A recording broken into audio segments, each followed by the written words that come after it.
Hello, everybody. Just want to hop in here real quick and make a very special announcement. I'm really excited to share this with you, and it's that we are officially launching the Patreon for Retold.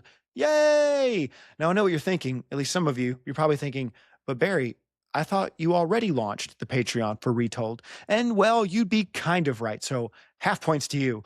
But I had made a Patreon. I just hadn't done anything with it. Like there was no bonus content, no tiers. The only thing that would be uploaded to it was the episodes that I regularly post. But now you can become a paid member and get exclusive bonus content. Woo! So if you want to support this podcast, there's plenty of ways you can do it. You know, you can share it by word of mouth.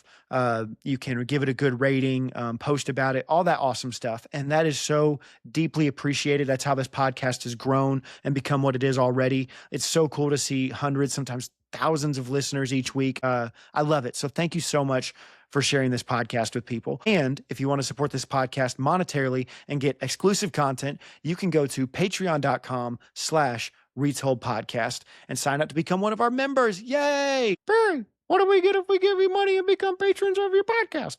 Great question, listeners. I'm glad you asked. If you go to patreon.com/Retold Podcast, you can do one of two things. You can either sign up to be a free member, which gives you access to the group chat. You know, if you wanted to talk with other members and other listeners about the episodes each week, that's perfect. You can do that right there. The other thing you could do is become a paid member. And the title for that tier, I thought it was so clever, Ickle Firsties. I'm sure other people with Harry Potter podcasts have come up with that as well, but my sweet little Ickle Firsties at the $5 a month tier. That's the only tier we have right now, just $5 a month. And if you become an Ickle Firstie, here are your benefits. One, you get ad-free content, which I know is incredibly appetizing considering there are no ads on the show right now. But you get ad-free content. You always get it, all right? I promise you that. Number two, you'll get 2 monthly bonus episodes. I'm so excited for this one. This is like the big one for me. And I can't wait to share with you guys. You'll get 2 monthly bonus episodes where once a month, my friend Jessie and I will talk about the Harry Potter Hogwarts Mystery phone game because that actually has a fun and interesting story to go along with it. And so we're going to retell the plot to that. So those 2 monthly bonus episodes will come out as well. And then the other bonus episode each month will be some random Harry Potter topic, whether it's theories or games or trivia, whatever. So that'll be a second monthly bonus episode. The third thing you'll get is exclusive voting rights. So if ever I'm wondering, hey, what kind of episode should I do? What topic should I cover in the future episodes? Should I start a new segment? Should I ask a certain guest to come on? Should I cover something else on the podcast? All that type of stuff will be available to you to vote on. The fourth thing is Quizzitch Creator. I'm also really excited about this. You know, every single week I ask my guest 2 Quizzitch questions. Well, I will be asking my patrons to supply me with Quizzitch questions. You know, so if you wanted to contribute in the episode that week, every single week I'll have my own personal Quizzitch question, but I'll also pick one of my patrons' Quizzitch questions to ask my guest for that chapter. You also get the private community, like I said, the Patreon group chat, and then a member shout out. That's the last benefit. If you become a member, I will mention you on the podcast and say thank you very much because you deserve it.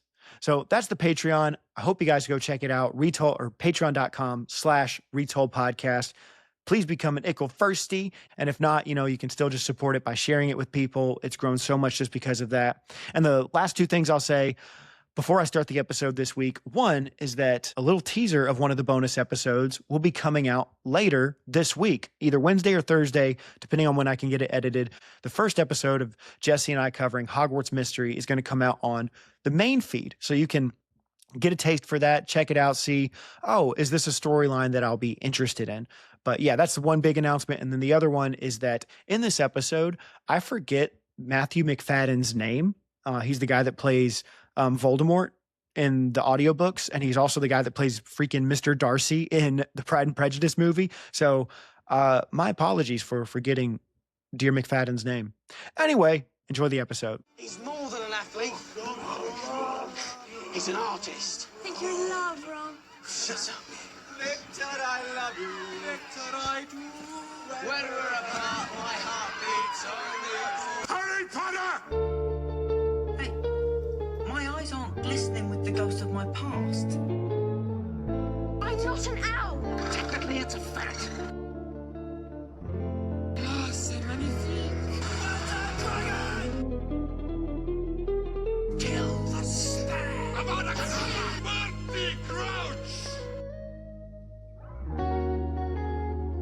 behaving like a babbling, bumbling band of baboons.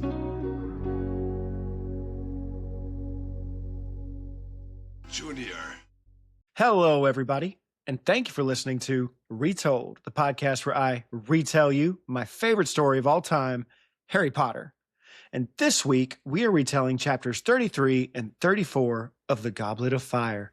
Ooh. But I never take this journey alone. I always have with me some very special guests. And with me this week, we have one of our founders, Jessie. Hello. Hi, Jessie. Jessie, we are very happy to have you on the pod today, covering these two chapters, very short chapters. But it's us, so who knows how long we'll take with it. And they're very punchy. Punchy? Punchy. Okay. Listener, she did a little fist, a little like boom. I received the message. Well, you've been on plenty of times at this point, and there's no point in asking you more questions about yourself because everybody knows you completely. Oh, yes. And so what All we're gonna there is to know. That's right. So what we're gonna do this time, I really enjoyed the last Founders episode, reading some of the jokes from the books that you bought me, and I want to do more of those. So, in honor of these two chapters where Voldemort makes his return, we have some jokey jokes about these two chapters. So, how about you go first? All right. Okay. This is a sad one. What did Voldemort tell Wormtail when they went bowling? What, Jessie? Kill the spare. I would have laughed a lot harder at that, but she told me before, and I laughed really hard when you told me before we did this. It's one that I feel guilty to laugh at because poor Cedric. Yeah, that is a struggle with these two chapters when I was taking my recap notes and the chapter before too, because I thought these are serious. Like, I don't want to make light of what's going on, but I also want to make jokes, but also it is serious. But anyway, back to our jokes. Why did Voldemort chop up his shoe? I don't know. Because he wanted to leave behind pieces of his soul. Oh. Actually, that one, I got it after I laughed, and now I like it. You have a very nice fake laugh. Thank you. Yeah. I know. I always laugh whenever I'm nervous or don't know what else to do. So people always thought that I was a really giggly person, but I'm like, I'm really just an uncomfortable person. I'm just scared. Okay, what's your next joke? Okay, I didn't tell you this one, so this reaction will be real. Good. Why does Voldemort prefer Twitter to Facebook? Because he wants followers, not friends. Oh, I like that. Okay, what I really like about that is I was thinking, like in my head, I was considering like Facebook, face in the nose. These books love to make a nose joke, yeah. and so maybe something with that. But no, I like that better because, Dumbledore eventually says like he has no friends, just Yeah. followers. That's very good. Another sad one. Yeah. Why is Nagini so hard to joke with? She has a biting laugh. Because you can't pull her leg. Okay. It's because she's got a tail. What's your next one? All right. I had to do a nose joke.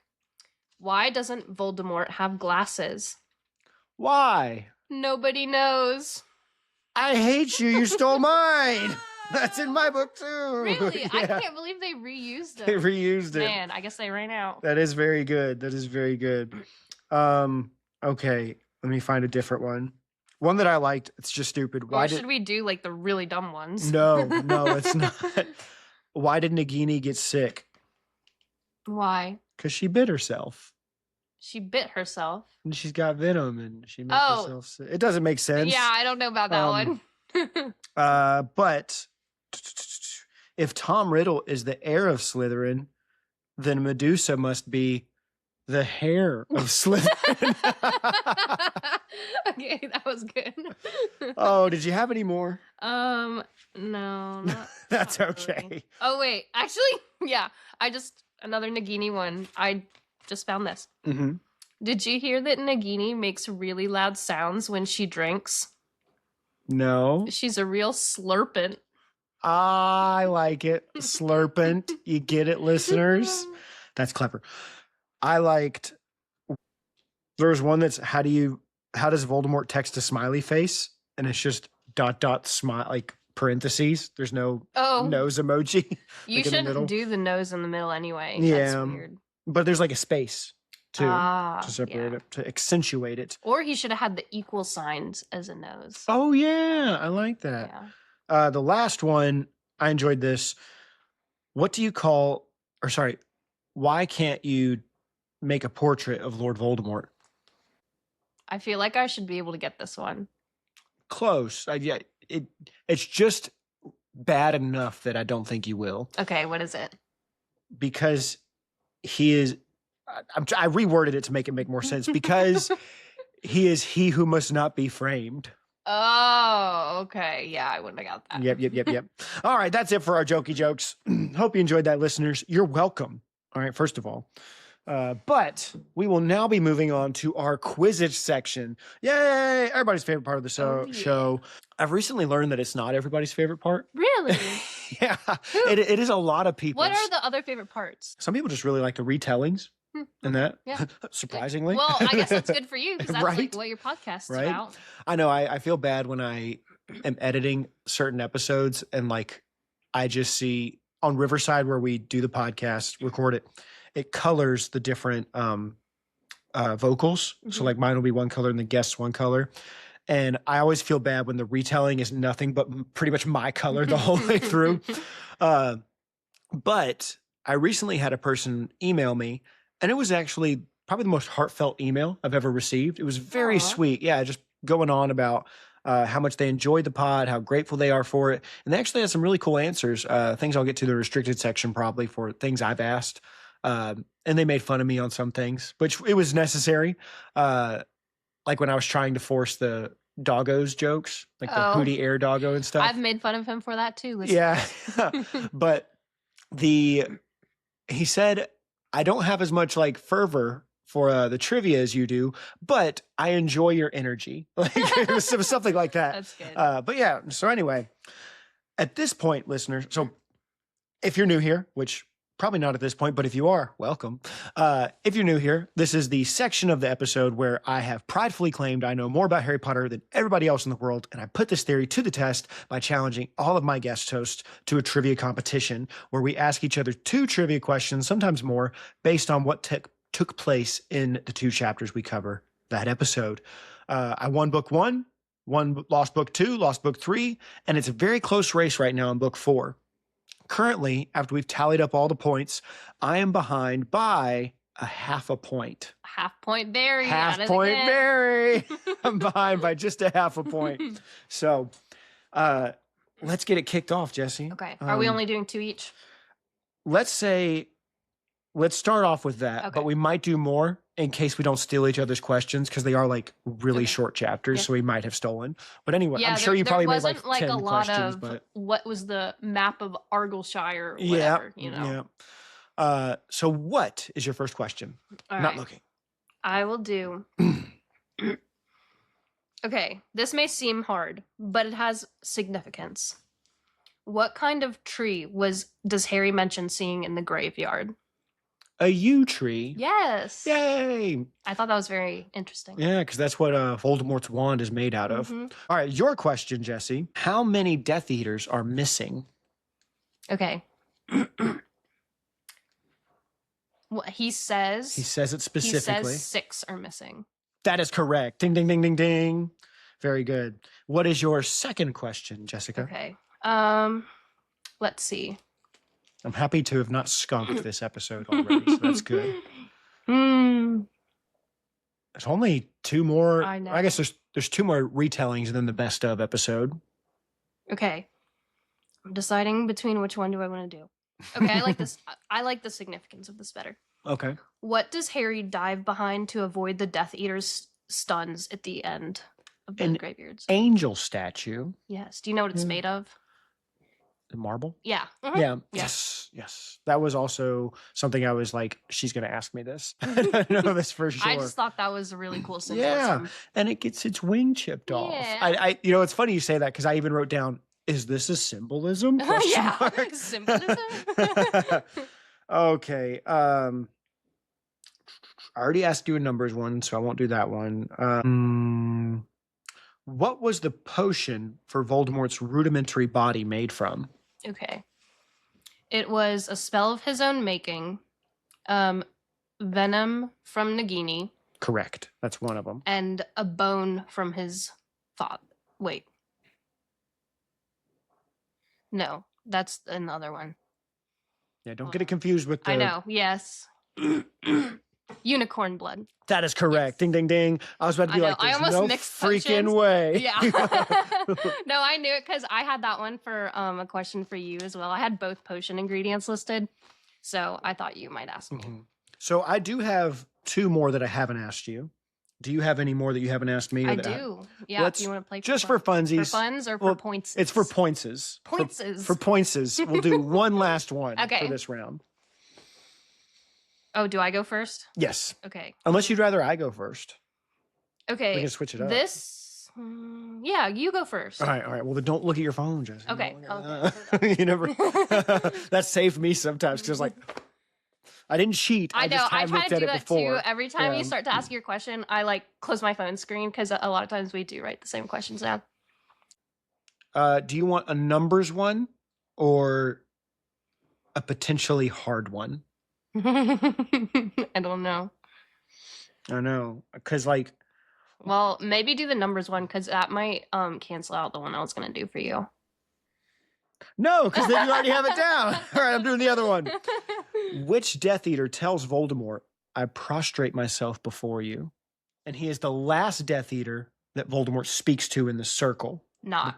That's correct. Ding, Yeah. ding, ding. Very good. I know. I wrote down all of the Death Eaters in order, and I almost had you. Mm-hmm, mm-hmm. Okay, then I'll do. Should I do the numbers one or no? Go for it. I wonder if it's the same one. I'll be so worried. Okay. So, not all of the Death Eaters are listed. How many does Harry say are at least there? 30. Yeah, that's right. Was that the one? That was the one I was going to Okay. say. 3-3. Yeah. Who would have thought? We came prepared, I guess. Yeah, that's right. And so all my questions have been said, basically. So I don't have an audience quizzes I question. have one more. Do you want me to do for funsies? Actually, I have more than one more, but this Okay, one's- well, you can ask me one for funsies, and then the other one will be the audience. Okay, I'll do this one for you, and then Okay. the other one for the audience. What does Voldemort call Lucius? I can only think of the movie, and he says, "My slippery friend." It's the same. Yes, Yep. very good. He's such snake-like. All right. And so that wraps up our Quizzitch section. Before we move on, though, we have to answer your Quizzitch question from last week. Your question last week was, name the 2 names Ron makes up for his History of Magic exam. Oh, that's a If good you one. can- And if you remember, listeners, I basically said them in the episode. It was a freebie that week. So your answers to that Quizzitch question were Bodrod the Bearded and Urg the Unclean. If you got that right, congratulations. If you got it wrong, better luck next time. Next time being right now. Jessie, what is their question for next week? All right. When Wormtail gets his new hand, what is the first thing he does to test it out? Ooh, good question. Good. If you want to answer that question, listeners, you can write into theretoldpodcast@gmail.com or message me on Instagram at theretoldpodcast. And without further ado, let's hop into it. We got one like moderately sized chapter. It's not that big, but it's not tiny. But then the next one is kind of tiny. But listeners, again, if you're new here, the way this works is after we have done our opening and our Quizzitch, I will recap or retell, if you will, what happens in these 2 chapters. And Jessie, during this time, is free to interrupt me as she sees fit. All right. If she does, she's not being rude. She's doing what I asked her to. We'll just talk about what happens in the chapters. And then at the end of each chapter coverage, we will highlight our favorite lines. We'll have our Transfiguration section, which is differences that the movies made from the books. And then we will have our Golden Snitch section, which is like cool behind the scenes, lore, deep dive stuff you might not have heard about. And then we'll do it all again for the next chapter. And then our restricted section at the very end, because we try to avoid spoilers. We're not always successful. Sometimes we have to do a beep. I have a question. Do you know how many of your listeners actually leave before the restricted section? I don't. In fact, Okay. I've even had listeners write in go like, one person said, "Why do you do that? Like, why do you not just say Yeah, the stuff?" I wonder, like, and I was like, "Because it's a fun bit." I feel It's a like fun bit. only my husband, if he were to listen, would be like, okay, let me turn it off now. But here's the other thing too. It makes you feel special, Oh, you know, yes. because Oh, like you get to go you in. get special access. Right? Yeah. Yeah. I thought about for the Patreon, which I launched this week. Well, at the time of this Wow. recording. At the moment it's just free memberships because I don't have anything on it. Mhm. But I thought about putting the restricted section on the Patreon, but I was like, that feels icky. Like, because it's something I've already been Yeah. doing for free. So I didn't want to do that. Listeners, see, I care. I'm ethical. But anyway, let's do it. Chapter 33, The Death Eaters. Voldemort has returned and he's back in his bodily form. He's staring at himself. He's really checking himself out at the beginning Oh, of this yeah. chapter. Like, And look see- at me. Wow. And it lists, like, you think about in the movie, he does that, like, creepy Mhm. fingers over the face. And it's written in the book like that, too. Yes, and they made the meme out of that too. Yeah. My pastor is a bald man, and he is incredibly animated. And several times for Halloween, he has dressed up as Voldemort, and he does a very good impression of just the. Oh my goodness. Listeners, that's the fingers over the face if you didn't catch it. But anyway, so he's really just feeling himself. I like the part where he's throwing Wormtail. Literally. Yeah, he's throwing Wormtail around because he's like, why not? Like literally just points his wand at him like, woo. It's like Flitwick Like, in yeah, the I early was just chapter, but thinking just that. not as fun. Not as fun. He uses Wormtail's mark to call the Death Eaters, and I wrote down the audiobook does a great job of like slowing it down, because when you read this chapter, like I listened to the audiobook this morning and then later I read it and took notes. And I'm talking about the new audiobook, listeners, not the old Jim Dale one, which is still amazing. And the more I think about it, the more I am impressed with the Jim Dale one to make it so incredible without the effects. Mm-hmm. But it is a new time. We're checking out the new audiobooks this time around. And it just the voice acting, Wormtail screaming in the background, Yeah, just the Harry's background breathing. noises and the music and the ambiance of like the sounds in the Mhm. graveyard. Yeah, we'll mention the audiobook several times in this episode, but on a recent episode, Hunter from the Tri-Quizzard tournament said, this is my favorite way to consume Harry Potter now.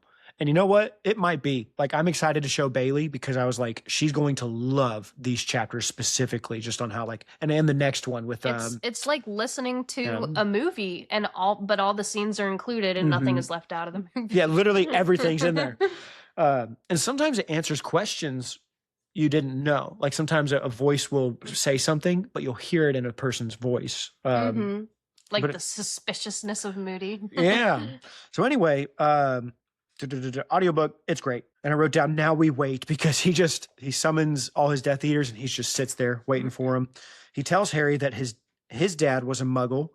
And this always bothers me because he says, like your mother, Harry. And I was like, but she's not a muggle. Yeah. Like she does magic. And I feel like you should find that impressive that she could do magic without. But anyway, so that's always been a nitpick I had with Voldemort's use of the word muggle.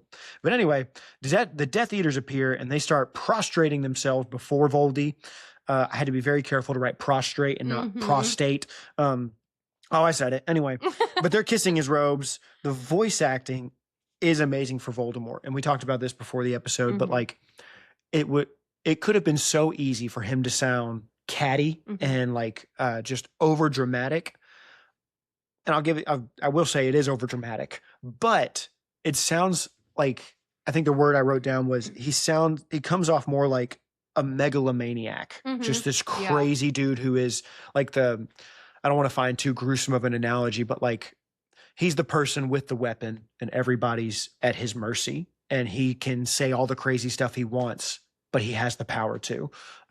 That's like the vibes he gives off, and just the lazy drawl of his voice is really good. Yeah, it's very menacing, but not cringy. Like he does an evil monologue, yet you're scared. You're not like, oh, come on. Like yeah, like some of the lines he says are like, he goes, we are united. Or are we? Or he says this several times, I ask myself, and I answer myself. And it's just, and I love the part, it is a disappointment to me, ... I confess myself disappointed. I know. I was like, did you need that repetition? I don't know. He does, apparently. And yeah, I just love it so much. But anyway, he mentions Dumbledore. I love all the Death Eaters are like, no, we didn't believe Dumbledore was better than you, not us. Yeah. You know, it's interesting too that this was almost a Quizzitch question. Mm-hmm. Is do you remember how he refers to Dumbledore every time after he says his name the first time, and then he calls him something else second time? I know he calls him like that muggle-loving fool or something like that. He consistently calls him a muggle lover. Like that is his defining trait. Very cool. We love that about Dumbledore. And oh, I thought you were going to ask me. I was so sure you were going to ask me like which Death Eater begs for forgiveness. Yeah, I had that as a Quizzitch question, but I thought you were gonna know it. Yeah, and so though you knew all of them, so. That's right, listeners. Anyway, you heard it. I'm gonna sound clip that, and just and then you that's knew your all of reel them. for the week. So anyway, Avery goes up to him like, "We didn't mean it. Forgive us." And Voldemort hits him with the Crucio. Get out of there, Avery. He says, "You abandoned me for 13 years. I need 13 years repayment." Shout out Wormtail though. He's like, he sucks, but he did help. So he gives him a hand, literally. I hate that line where he's like, "Don't you know you deserve this pain, Wormtail?" Yes. And then Wormtail's like, "Yes, I deserve it." And I'm like, that is sick. But please, please. And Wormtail, once he gets his new hand, he pulls a Kyle. He does something. I can't say the answer, listeners. It's a Quizzitch question, but he pulls a Kyle. Who's a Kyle? I don't get that reference. Kyle is like it is a somewhat of a slur for like the white Chad. Chad would be another word for, but a white dude who like drinks Monster, trucker hats, punches holes through walls. Okay. But I can say it. But anyway, he punks out Lucius. I love that. Like he's walking around the circle and he gets to Lucius and he's like, "You didn't come find me. Like I hear you're still a piece of crap and you still like do what I like, but you didn't come find. Your efforts would have been better if you came look for me." Still a racist. You're still a racist. Love that. That's great. There were so many moments that I thought the Trump impression would be great for Voldemort. I actually, when I read this chapter, I thought about your Trump Voldemort bit so much. I heard you haven't forsaken the old ways, but don't you think your efforts would have been better suited? And Anyway. just like your bit on him being the real Christ figure. Okay, there's more on that later, but like not the Trump part of it, but the Christ figure thing. No, I want to talk about that too later. Yes. I have it for the restricted section though.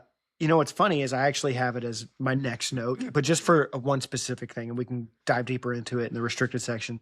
But after he punks out Lucius, because I love that moment where Lucius, "I would have come found you, but you ran away at the Dark Mark." And he says and again, the audiobook, because Lucius is like not frantically, but like trying to emphatically state it. And Voldemort interrupts in such a lazy way. "You didn't come look for me when the Dark Mark was put up." And it just shuts Lucius right up. My next note, though, I wrote down McNair and Jesus reference. And so the reason I put that there, when he goes to McNair in the circle, he says, "I hear you've been like killing people, like killing beasts. I mean, yeah, you've been killing beasts for the ministry. I will give you much better prey than that." And the reason I wrote down Jesus reference was like, it's an inverse of it, but in a twisted way of doing it. But in the Gospels, Jesus says to Peter and Andrew, he says, "I will make you fishers of men." Like you've been fishing for fish, but I will make you fishers of men. And in the same way, like Voldemort here, "I'll give you better prey." And I was like, that's kind of like an inverse of it. Well, it makes me think of too that it's, the Passover lamb. So the Jews historically used animals as the sacrifice for their sin until Jesus comes and is the fulfillment. So instead of sacrificing an animal, it's the human sacrifice. Ooh. So that's where I thought you were going. No, but that's good too. So after he gets to Not, Voldy says 6 people are gone. And I thought this is when you might ask me of like, I had all the numbers 6 listed out that were mentioned, and then I had all the Death Eaters present. Yeah, I felt like the questions you asked me weren't too hard. So I was like, I'm not going to have her break down the 6 that are missing. But 3 are dead. 1 ran away. He's done for. Like, we gonna get him. 1, I probably would have we believe he's betrayed us and Voldemort's going to kill him, at least wants to. And the other one is at Hogwarts right now. And everybody's like, ooh, who is it? And then he goes, also say hi to Harry. He's here. You know, he's like, I yeah. Say hi, Harry. Hi. Lucius asks how Voldemort managed to return. He goes, how did you do this miracle? And Voldemort says, I'm so glad that you asked. You know, he's like really happy to tell his story. He tells them about the night that he fell, his time as a thing. You know, he's like, I was less than spirit, less than the meanest ghost. That is such a cool line. Wandering around, possessing creatures. Right. I love when he went, snakes being my preference. Just that little sidebar. And then 4 years ago, Professor Quirrell came along. We know what happened with him. But that didn't work. So he floated on back to Albania. I thought that was funny because he said, Quirrell brought me to this country. But he mentions he went back to Albania. And I just picture that like smoke face in the movie, just woo, going back. It's all flying through the air. Like, because, earlier Hermione was like, the Muggles would question seeing like a scuba thing. Yeah. Come flying. Yeah. What if they were to just see Voldemort's little smoke? Like, it's like a Ghastly in Pokemon. Yeah. Anyway. I always wondered too, I was like, why was the forest of Albania the only place that he could hide? Listen, it was for the vibes. It was definitely for the vibes. He was like, I've set up shop here. It's like when people are in a dead-end relationship. Oh, and they go back. No, but they've invested too much time in it. So they're like, I don't want to restart with somebody new. Voldemort's like, I spent so much time in that forest. I think what you said was better though, like going back to an old relationship. Yeah, So I know all the snakes and the rats there. We're already friends. Where everybody knows your name. Voldemort's just cheers over there. So one day, Wormtail showed up and he spoke to some rats. Oh, this was the part that I thought was Trump. And Wormtail came along and he's a ratty dude. You like rats, don't you, Wormtail? And he spoke to those rats, mousy fella. Because he even says something like that of Wormtail. Oh, he has an affinity for rats, don't you, Wormtail? But anyway, I also wrote down it was a very Tolkien passage, that specific paragraph. And the reason I said that was because, one, it was the reverse of like, in Tolkien, it's the smallest people that do the greatest good, the hobbits that save the world. And this, the most pathetic follower, is the one that brings Voldemort back. And then also, it's very Mirkwood coded of a dark shadow in a forest. And that's the word he uses is like the rats say there was a forest with a dark shadow. And that's the words, it's almost identical phrasing to describe Mirkwood in Lord of the Rings. But anyway, he almost blew it though, talking about Wormtail. Had to stop at a bar and talk to some girl. That Wormtail, though, smarter than he looks. Is that what he said? Like, he possessed a presence of mind I did not think possible. Yes. That's a cool line as well. I have like a question of the sequence of events here. Because he says, but his journey back to me was not smooth, was it, Wormtail? And so he made it sound like it was on Wormtail's way to Voldemort. He stopped at an inn, found Bertha, and then took her with him and then brought him to Voldemort. I don't know. That's what I think it happened. A lot of detail in that. Yeah, that's how I think it went down, was that before he got to the forest, he was like, I'm pretty sure, heard from the rats, Voldemort's in there. But I need like a Happy Meal. Stop at the inn. Yeah. And then, but runs into Bertha, who knew him in school. They chit-chat. And then Wormtail, this section is one of the parts that makes me not want to make jokes for this chapter, because the way it talks about it of like Wormtail overpowered her, like that feels so icky to say. But I'm assuming at that point he has like, well, frick, I'm stuck with her now. So let's go into the woods and try to find Voldy. Yeah. And I just feel like, because in the first chapter of the book, the way they talked about it made it sound like to me that Wormtail had already found Voldemort. And then he went to the inn and got caught by Bertha. And then that he already knew her. I don't know. Could have been. We need to go back and look. That's how I started picturing that. And then when I got to here, then it switched. So I was like, I don't know the order of events, but you don't get much detail on that anyway. So yeah, perhaps. Wormtail almost blew it, but Voldemort says he got all the info that he needed, and then, again, gross language, disposed of her. Like, once her mind and her body were broken. Yeah, that's horrible. But definitely wasn't going to possess Wormtail. Ew. Would I know. rather. He's like, you're an unfit vessel. Yeah, I would rather drink snake venom. Nagini, come here. Just need to sweeten it up with a little bit of unicorn blood. Somebody knew that in Quizzitch. Yeah. That's right. Old plan didn't work. I love this so much. I wrote down this joke and I even told Bailey beforehand, where Voldemort was just like, my old plan didn't work of immortality. And so I used... settled. I love when he says He's like, that. so I used the tried and true method. I lowered my standards and it worked out pretty well. I know. I thought how arrogant and egotistical it sounded because he's like this wisp of smoke and he's like... Egotistical. Okay, say it. Rewind. You thought what, Jessie? Egotistical. Wait, yeah. Yeah, That's yeah. it. Now I'm like, No. how do I pronounce this word? So Anyway. you thought how egotistical Voldemort was. Yes, and because he's this wisp of smoke that's barely clinging to life, and he's like, I was searching for, how to be immortal, but I guess I'll settle for being alive. That kind of gives me vibes of Father or the Dwarf in the Flask from Full Metal Alchemist Brotherhood, yeah. where he was like just that tiny little thing and he wanted to be God. Oh, yeah, you're right. Yeah. Bailey would love that. Anyway, Voldemort says if he used a new potion, things would work out. With Wormtail's hand, his dad's bone, and Harry's blood had to be Harry's because for the protection and that, and I have a question on that later. But anyway, for the protection of, because Harry's mother died to save him, that, and if you ever had a question about this, listeners, I'm sure you figured it out though. My listeners are very intelligent. But Harry had that protection from his mother. It was in his blood. And so Voldemort was like, but if I take his blood and use his blood, then that protection extends to me, which cancels out. So now I can kill him. We can Now fight I each other. can touch his face. That was so crazy too, of like, I just picture that iconic moment in the movie of, I can touch you now. And then in this movie, I can touch you now. Like that is just so like lazy how he keeps doing it. I think it's funny because Voldemort's all about touching faces in this chapter. Ew. So had to be Harry's blood.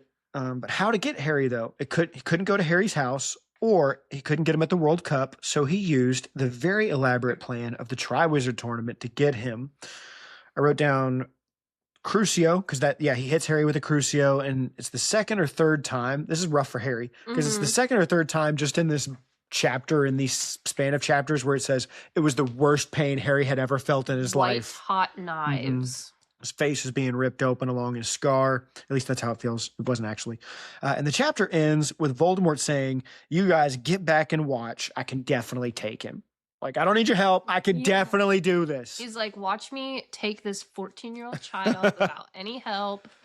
I can do it. Don't you worry. But that wraps up that chapter. Moving on. I shouldn't clap. Moving on now, listeners, to our favorite lines. Jessie, hit me with your first one. Okay, let me go back, because this time I didn't write them down. I just underlined them. Okay. A lot of these are favorite lines because of how evil and creepy they are. Yeah, it's not always like, hey, we like this because it's like endearing or something. Yeah, Sometimes it's just like, writing. This or is something. good villain writing for sure. So it's on when he's calling the Death Eaters. He's like, listen to me, reliving family history, he said quietly.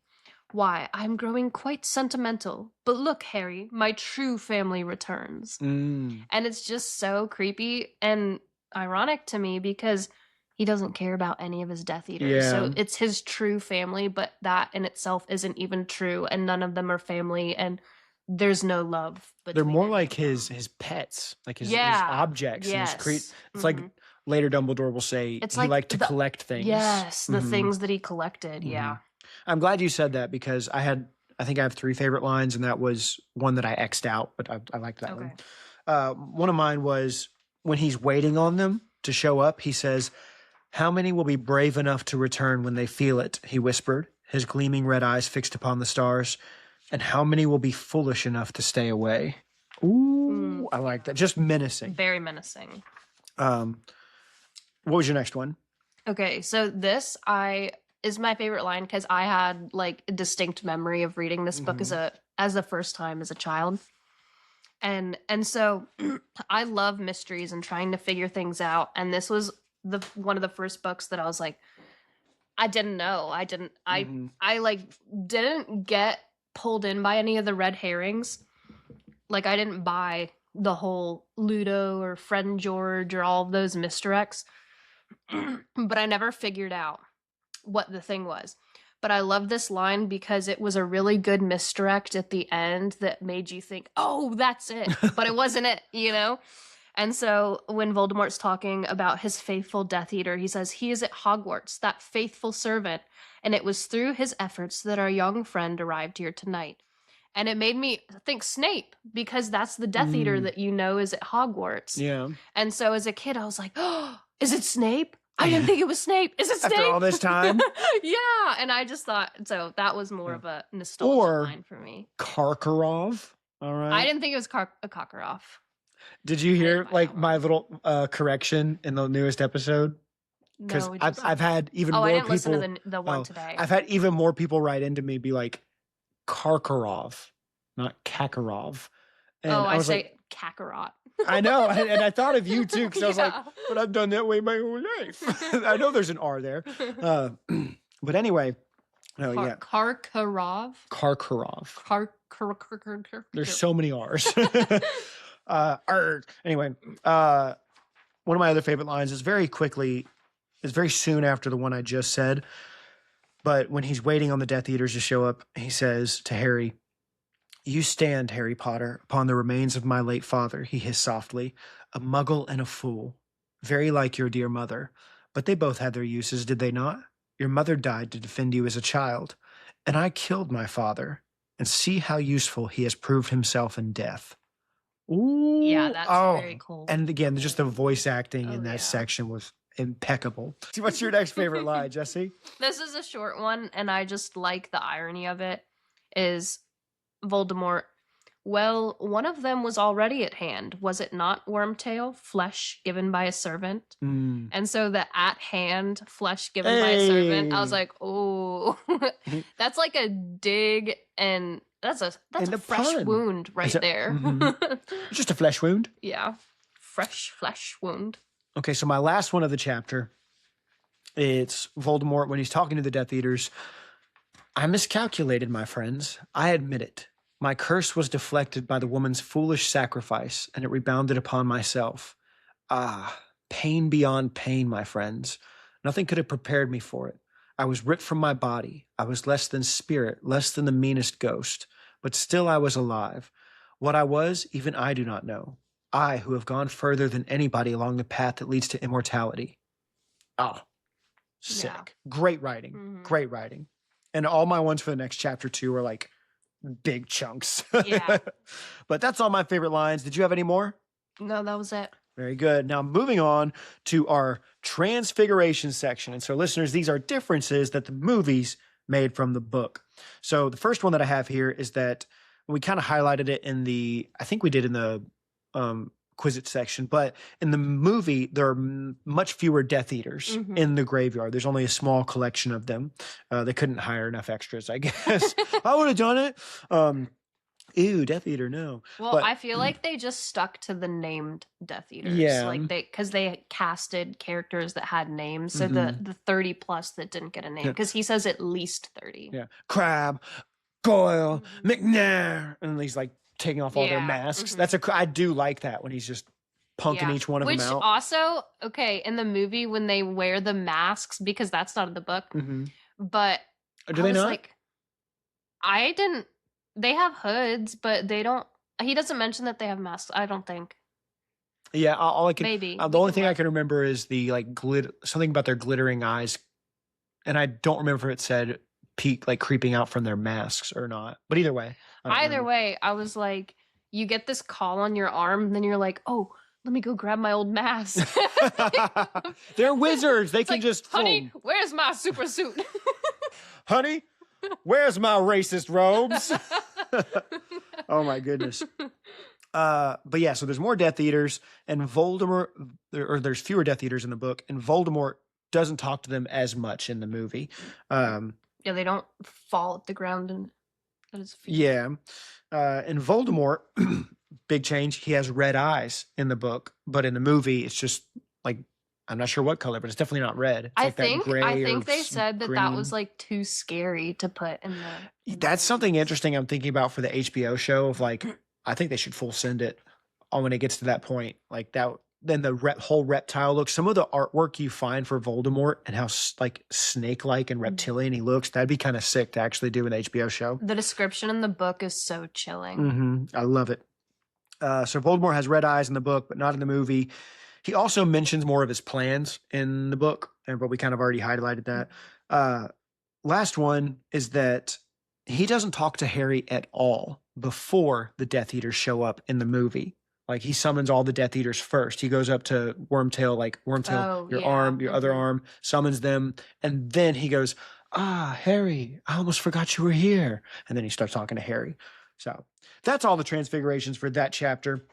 Moving on now to our golden snitches, which are behind the scenes, lore, tids, and bits, things you might not have heard about. So the first one, Pettigrew's hand, the silver hand. Because I was like, I wonder if that's like a listed spell or something. It's not. But the silver hand presented to Peter Pettigrew by Lord Voldemort in the summer of 1995 to replace his lost right hand.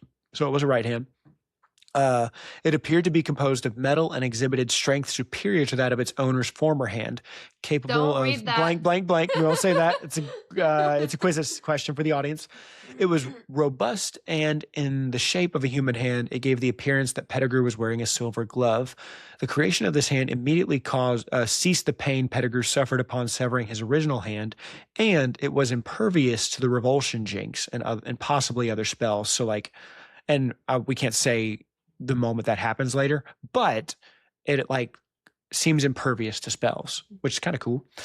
And then I won't say the rest because that's spoiler stuff. Anyway, so moving on to the next one, listeners, we have the Bond of Blood charm. And so that's not said specifically like that word, those words, but this is like the charm talking about at one point Voldemort, we'd already heard that Harry's mother's sacrifice protected him. But Voldemort, I think, says for the first time the fact that if Harry stays at Aunt Petunia's, he's protected. And so that's what this refers to, the Bond of Blood charm. Which is interesting because Dumbledore never said that before, but somehow Voldemort knew that. Ancient magic that he probably is aware of. We'll talk about this first, and then I'll ask you my question.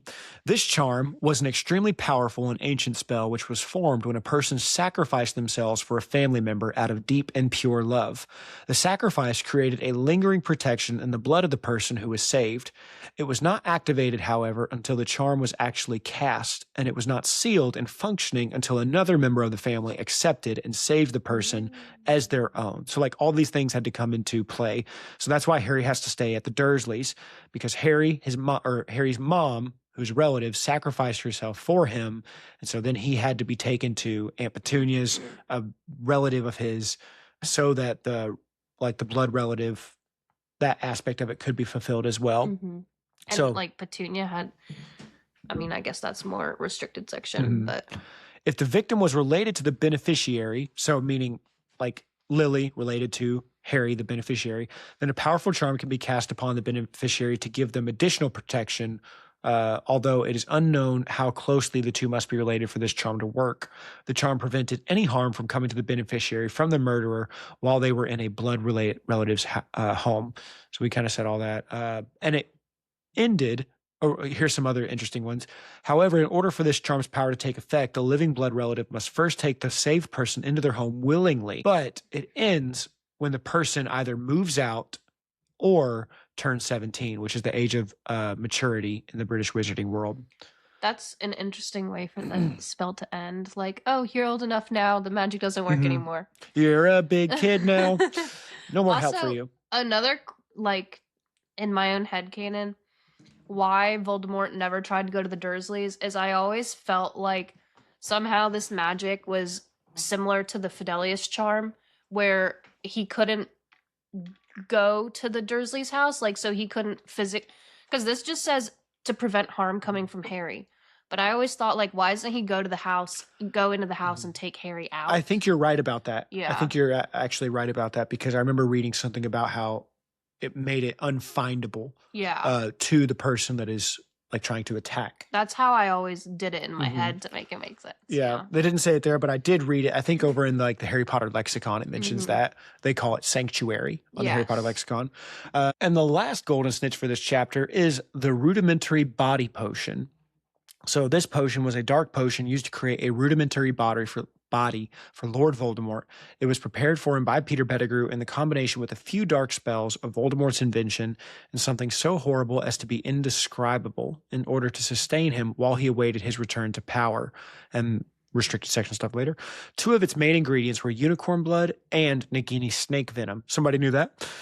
The drinker had to continuously drink the potion every few hours in order to maintain the little health that they had regained. This was like the baby bottle in the first chapter. With this Yeah. potion. So behind the scenes for it, because I thought some of this was interesting, it is unknown how Voldemort managed to take the potion before acquiring his temporary body, as he was still in a mangled spectral state before the first time being fed the potion.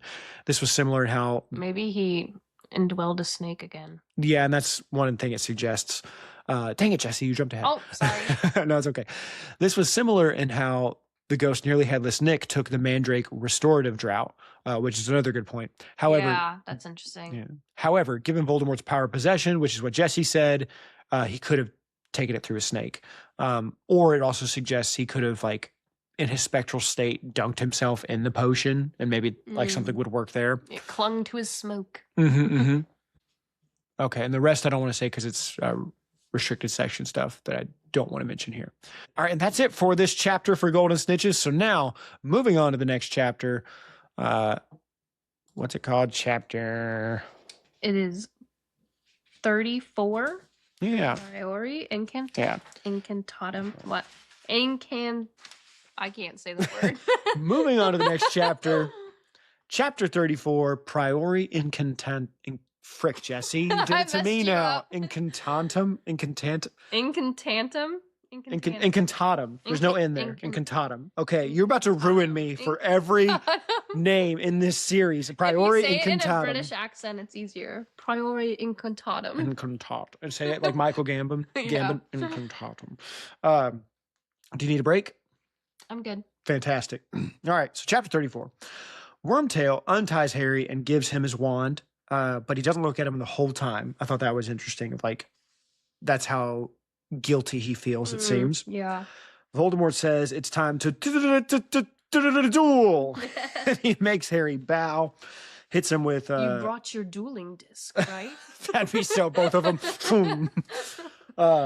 He hits him... Did you have a dueling disc growing up? I did, yeah. I had absolutely. a dueling disc too, yep. Oh, Harry... but he hits him with a Cruciatus curse. And then he says, you don't want me to do that again, right? And he does his Imperious, and Harry is able to stand up against that. And I love that so much. Yeah, that whole interaction, the funny, sassy voice in Harry's head again. No, I don't think I will. I don't think I will. So I love that. Harry fights that, and I love that at the end of that instant, that like interaction, he goes, I won't. And he says it internally, but it also comes out externally, and it shuts all the Death Eaters up, because the Death Eaters are a bunch of losers just laughing at this whole time. I love the line, though, that he likens them to... jackals. Yeah, jackals. I thought you would ask me that, so I like underlined it. But yeah, great. I just had it as my favorite line, so. Yeah. But yeah, Harry just shuts them all up. Love that, because they're just a bunch of punks laughing, and I'm like, you guys are losers, like messing with a child. What's wrong with you? There's a lot of child bullying in the Harry Potter series. Like, this child is standing up to the guy that frightens you. What, you must feel so pathetic.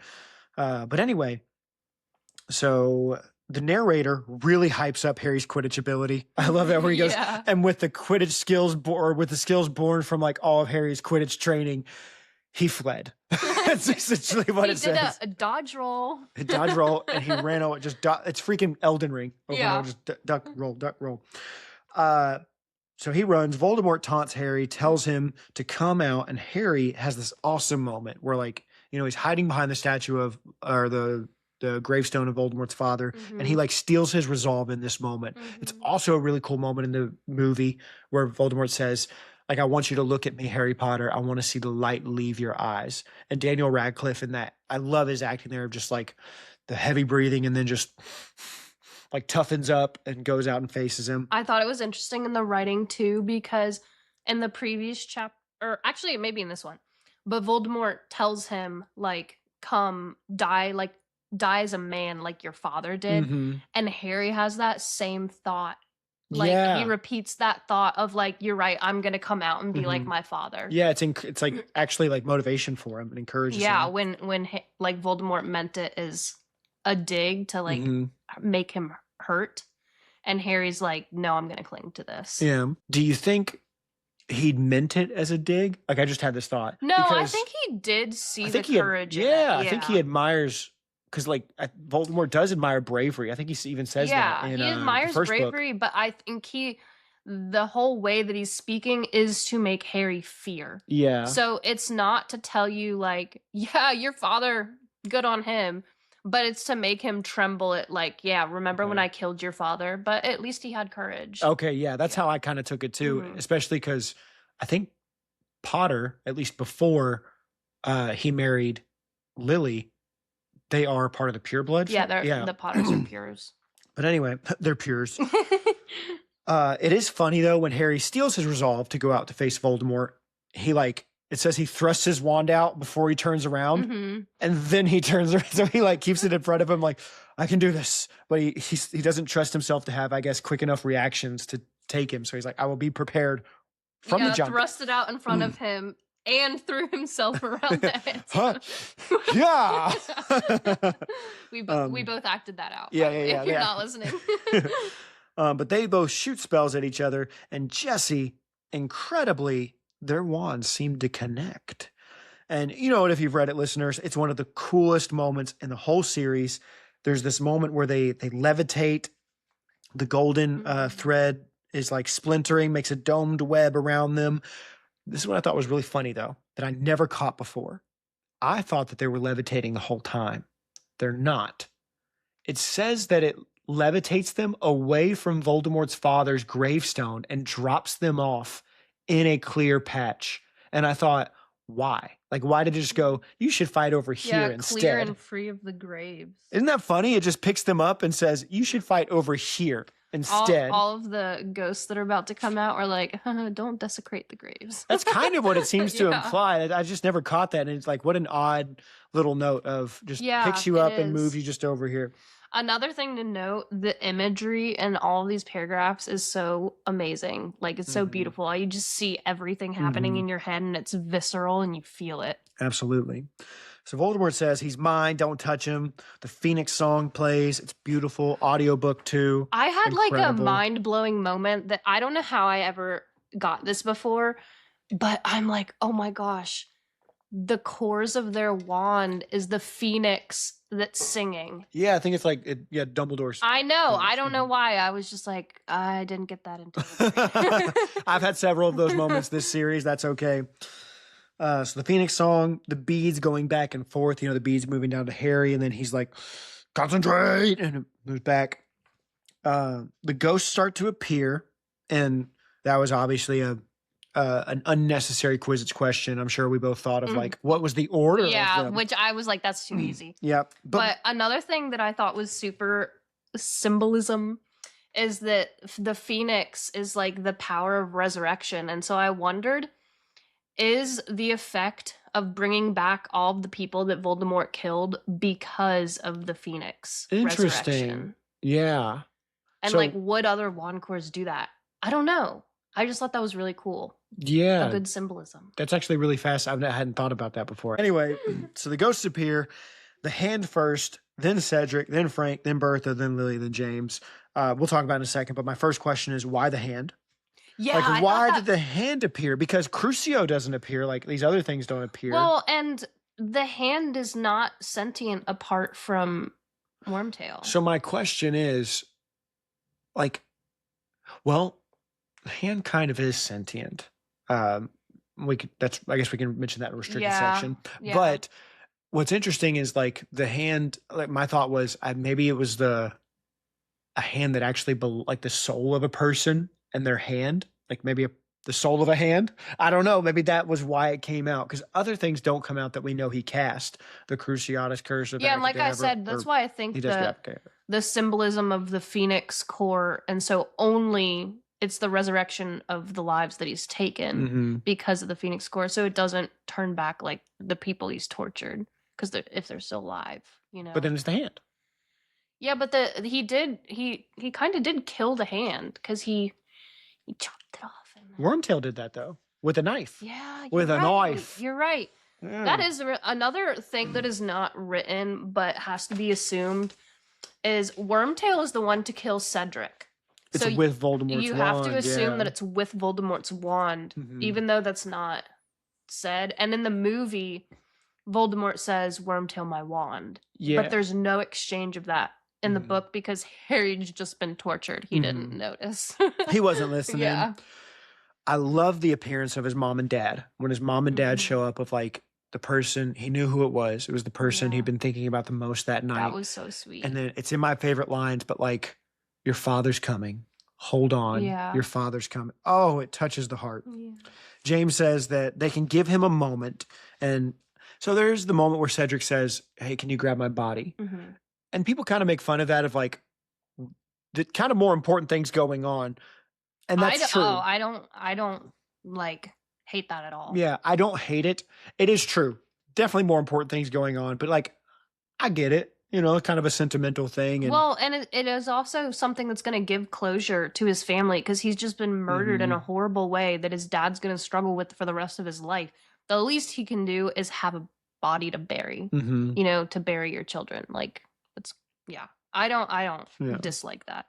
Another thing I do notice though, is it's very cool and interesting to me where everyone is culminating in like, wait for James, wait for James, wait for James, and then James comes with the plan.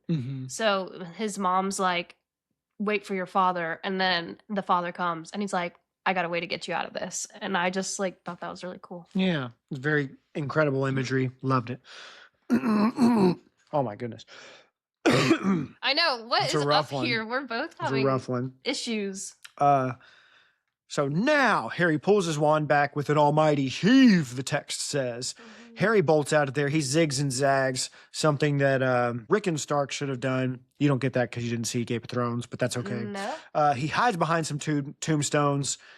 Poor Marble Angel lost its wing, or at least a part of it. And I wrote down, is that a symbolism? Yeah. He gets to Cedric's body, and Voldemort, who has changed his tune several times now, where he's like, don't touch him. And then he goes, stun him. Yeah. Then he's like, help me a little. Help me just a little bit. And then right at the end, don't touch him. It's like the pride Voldemort wanted, because that's the whole reason why he says don't touch him. He wants to prove to everybody he can take Harry. But you would have lost because Harry got away, you know? So it's like, why did you give that command to stun him? Like, I thought that was a little uncharacteristic, actually, for Voldemort to say stun him. Yeah, I think there was a moment of him realizing that if nothing happened, then Harry was going to get away. And then he told them to, and then he was like, ooh, that doesn't look good on me. I didn't mean it. I take it back. I take it back. Perhaps he was like, you know what? Harry had ghost help. I'm allowed to use Death Eater help. Echo help, actually.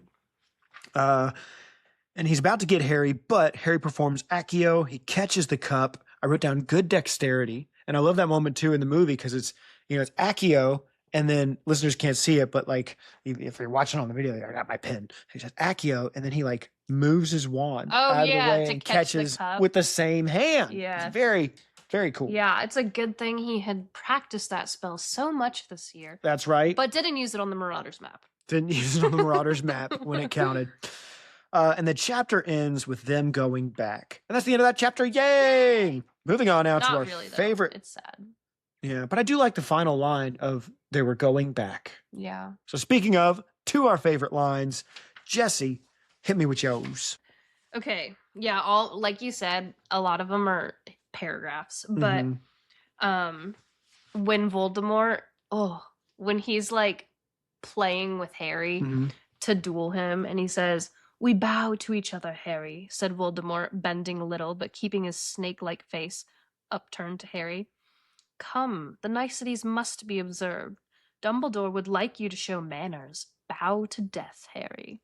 And it's just like the chill, the creepy, and like mocking him because but and then it's very interesting too because he says bow to death, Harry, which is something he's already said that he has never done. And then we know that Harry may be better at that than Maybe better. I love Ray Fiennes' acting in that moment when it's just, come, Harry, the nicety must be observed.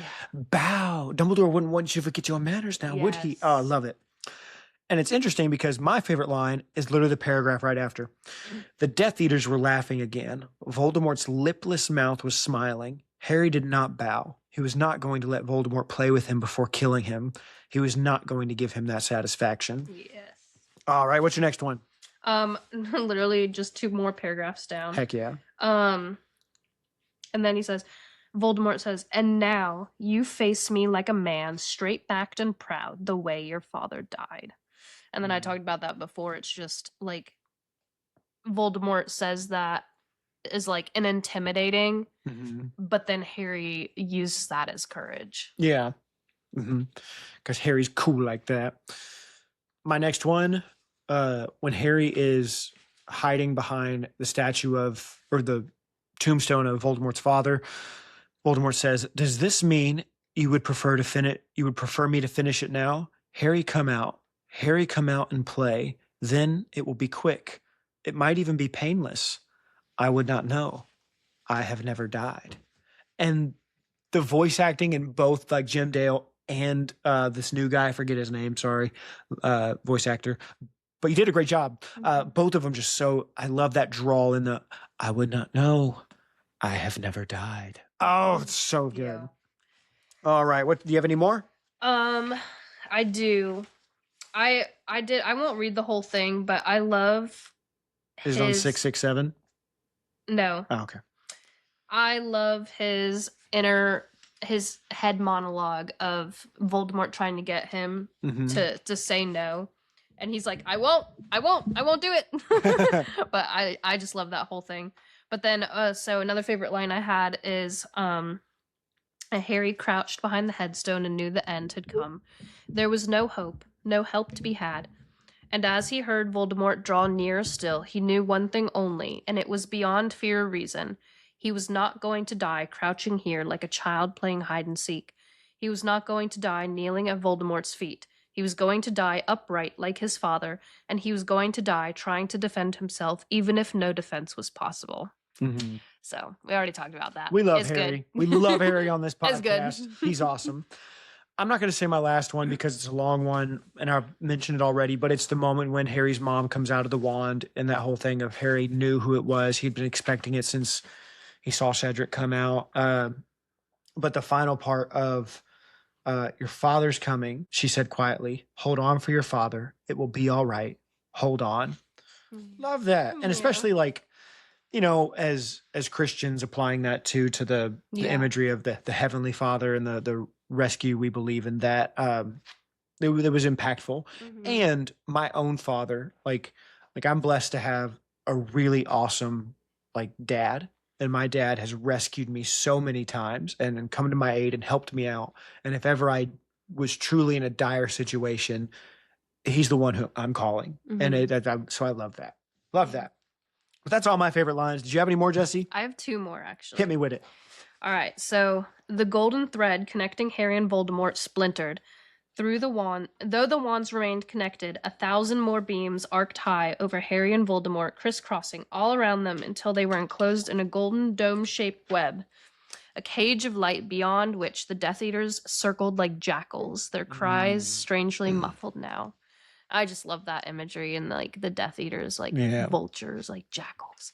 And then my last one, this is when I realized the Wand Chorus was a Phoenix song. I see your note in your book. I know. I'm like, what? Silly Jessie. I just missed this all the 18 times that I've read this. And then an unearthly and beautiful sound filled the air. It was coming from every thread of the light spun web vibrating around Harry and Voldemort. It was a sound Harry recognized, though he had only heard it once only before in his life. Phoenix song. And then I remembered too, I was like, hey, the Chamber of Secrets call back, because that's when it was. So that was really cool. And I like a lot of the symbolisms using the Phoenix cores in this whole scene. So crazy that Phoenix used to belong to Aurelius Dumbledore, you know? yeah. Oh, so moving on now, listeners, to our transfigurations. First, in the movie, there is no use of the spell Imperio when they are in the graveyard. You know, Voldemort like speaks into Harry's head here in the book, but that doesn't happen at all. That would have been really hard to do. You just hear like well, you could do it like, oh my gosh, like I don't even speak at all. Yeah, just a battle of the wills and them being silent. One Death Eater like nudges, do you know what's going on? That's funny. There's no levitation in the movie. And only 4 echoes appear in the movie. Yeah, because they cut out those characters. Yeah, like they cut out Bertha. Frank and Bertha. So well, no, Frank is there. He does appear, but he doesn't speak at all. So in the book, he's like, he was a wizard, but in the movie, he's the first thing to appear. Okay. But yeah, Bertha doesn't appear. The hand doesn't appear either.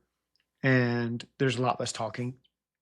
And then there's no, like, at the very end, like, there's not really any juking and jiving when they were like, when Harry's running to get to the port key, the Tri-Wizard Cup. I almost said Tri-Quizzard Cup because I keep hearing that. And that's really all the restricted or the transfigurations I have for this chapter. There's not, again, very short chapter, but a very incredible, amazing chapter. My golden snitch, I don't have any for this chapter. So you could say the echoes, but they're named later. And so I want to use them in the later chapter. But I mean, I guess, you know what? Forget about it. We'll do it here. And I can partially say it because I don't have it pulled up. But the echoes, which are like the things that have come out of things that come out of Voldemort's wand, it says they're later explained to not be ghosts, but they are something truer. The chapter remarks how each one of them spills out of the wand and then falls to the floor. So they have weight to them, which I thought was very interesting. Yeah. So there is something like truer about them. Something changes when you become a ghost about you. Yeah. Maybe like something like a resurrection stone. Well, I would say with these, so later a ghost explains to Harry, if you're a wizard, you can choose whether to come back or not.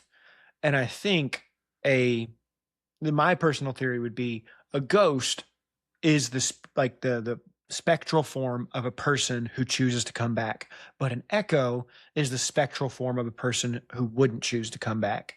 And so it's like they're moved beyond form somewhat. That'd be my guess. But anyway, that's all the golden snitches we have.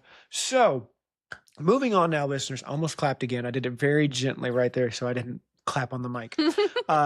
We'll be moving in just a second to our restricted section, which is where we say all the spoiler talk that we have, everything that we've been dancing around and trying to avoid this chapter. Why? Just for the fun of it. It's a bit. We love it, Barry. Thank you. I know. Great idea. But if you don't want to be spoiled, get on out of here. Thank you for listening, though. We loved having you here. Hope you guys, we haven't shouted this out in a minute, but check out Jessie's book. All right. If you want a good book to read, Jessie, the name of that book is Die Young in the Wild. Die Young in the Wild. And you can look that up on Amazon, correct? Under the name J. Salt Marlowe. J. Salt Marlowe. So check that out. I am just being wonderfully blessed by so much good writing because I get to read. Jessie's writing another book right now, a fantasy book. Kind of like Potter inspired. It's like Potter meets Hunger Games meets a few other things, but I'm really enjoying it. And then my wife's writing one too. So lots of fantasy going on around here. But anyway, check that out. And yeah, so moving on, it's our restricted section or the graveyard, which we're there. It fits in these chapters. It fits. Okay, so here's my list. First, the hand. Wormtail's hand. This is why I said that it is somewhat sentient. We know that later this hand is the reason he dies. Yeah. And it's interesting, Voldemort says, once he gives him the hand, may your loyalty never falter. where he says something like that. May it never falter again or waver Yes. again.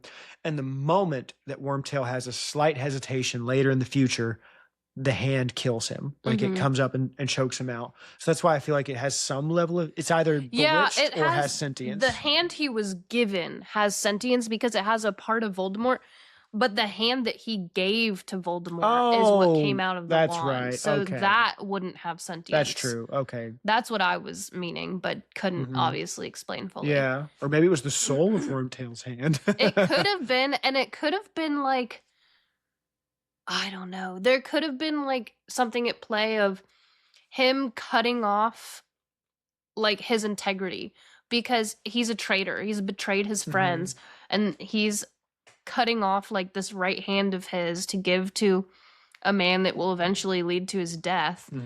And it's all out of fear. I don't know. So it's just cutting off like his courage, a piece of himself. So it could be some symbolism. A symbolism.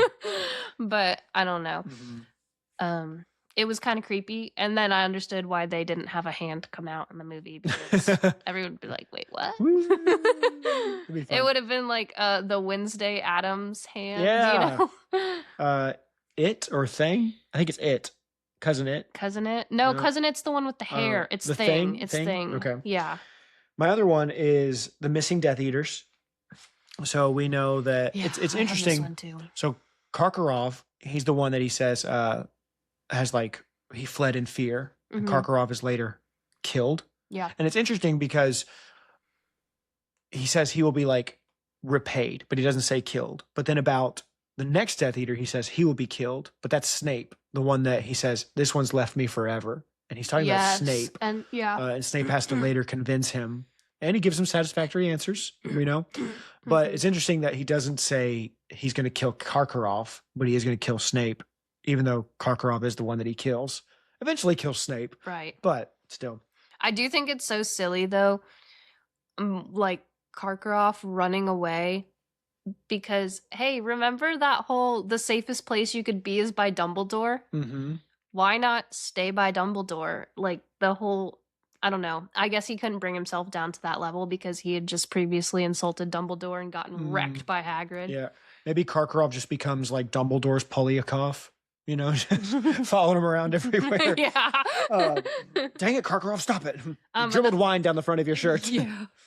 Another thing I wanted to talk about is this has always puzzled me. Okay? Where the heck is Mr. Lestrange? Because he's not like it's mentioned that he's in Azkaban.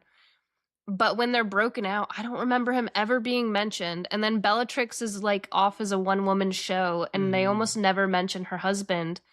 Except like they mention him in passing of referring to him for things, but he's never there. Yeah, he's never in doing something. Oh, he's off torturing this guy. Like he's never referred to as being present, but he's also never mentioned to have died. Yeah, that is an odd thing. Yeah. I agree. I remember that threw me off a long time ago too, of like, where did he go? Yeah. So I guess he's just like insignificant compared to his wife, who is like the general of the Death Eaters pretty much. Right. I just felt like that was a forgotten character. And like a question that a bunch of readers have, that why was this never answered? I don't know. I think about that as I write. Like if I come up with a question in my head as I'm writing something, I want at least like one line to answer that somewhere. But I don't know. I thought it was really weird how, I forget, is it Rodolfo or Rodolphus Lestrange. Rodolphus Lestrange. I just thought it was really weird how he is mentioned. He's never mentioned to be killed. He's mentioned to be in Azkaban. He's not mentioned to be broken out. He's not mentioned to ever be doing anything else ever again. Maybe he went to the North Pole. Oh, why would he do that? Rudolph. Oh, because he had a bright red nose. My other one, Priori Incantatem. It's the name of the chapter, but it's never said in the chapter. Yeah. It's not even explained until later.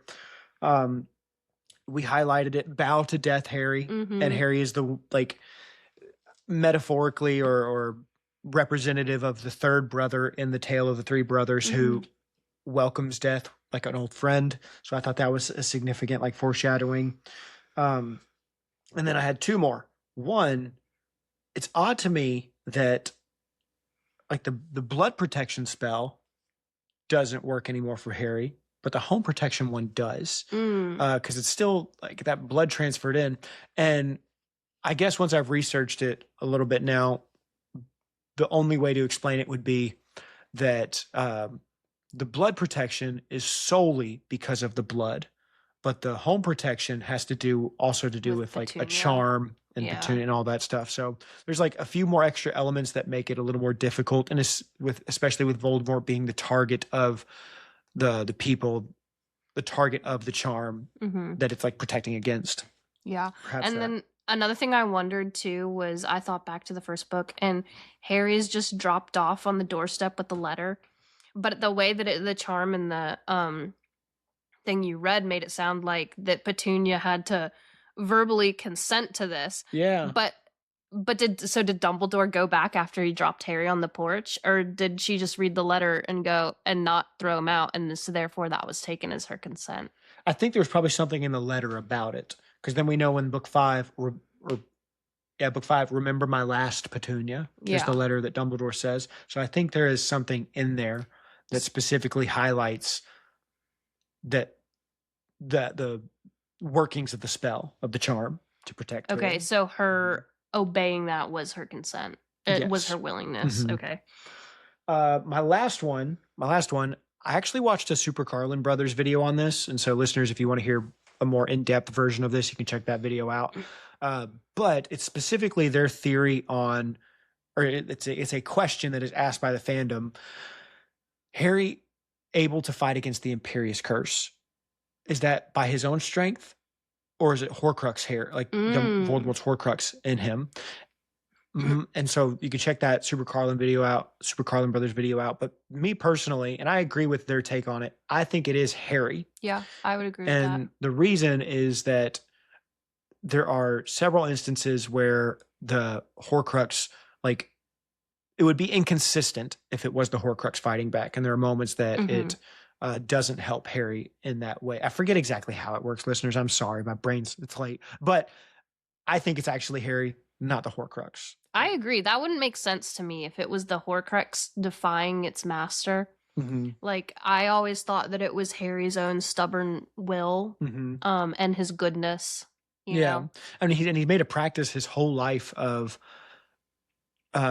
rebelling against authority, you know, with every single person he comes across. Like, unless you're respectable, he doesn't really. Yeah. Well, because he rebels against bad authority. He's not he's used to evil and defying evil because of his living with the Dursleys. Yeah. And even regular authority, breaking rules sometimes. Yes. You know?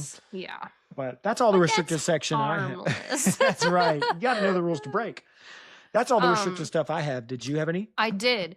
So since you brought this up, I've been thinking about it more. But Voldemort as a fake Christ figure.